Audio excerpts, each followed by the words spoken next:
All right, this is my 16th year in education. First year here at Gainesville High School. Algebra I is what I've been doing for the past 10 years. Coming to Gainesville, it wasn't just a decision for myself. My kids go to school here, and my wife also works here. We want to be part of a smaller place where we all could be involved in the community.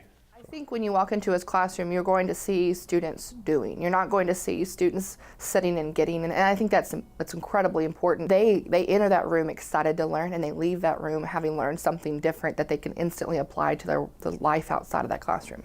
I always like to overlap things, so never really teach something new every single day, but yet still teach something every day. So what I mean by that is teach more maybe on Monday, and so if a kid's absent or a kid's struggling that Monday, they have an opportunity on Tuesday. I reteach it like I've never taught it before.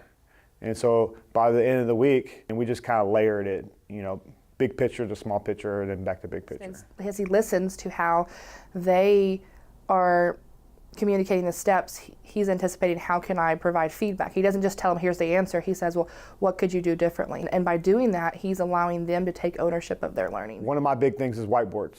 Every student has the opportunity to do the problem like they're doing on the board, but not be in front of everybody. So it's kind of like just me and that student are in the classroom by ourselves, but yet there's 20 other students, and I'm able to give them feedback right then, right that second. I think although it's natural to him, he still understands the content deep enough that he can differentiate, change the strategies, change the way he approaches it or teaches it, or if a student's struggling with the way he's taught it, he can turn around within seconds, adjust his strategies and teach it a different way to get a larger chunk of students, and then dial down to the individual student and what they need. So he's really able to adapt his lessons very quick. It's very intentional adjustments he's making to the lessons to meet the needs of all students in that classroom. My why is that I want to give back.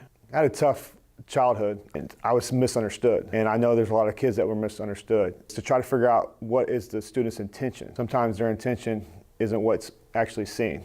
And so I want to give back to those students that were maybe in the same position I was in. Push them to go further than they think they can go.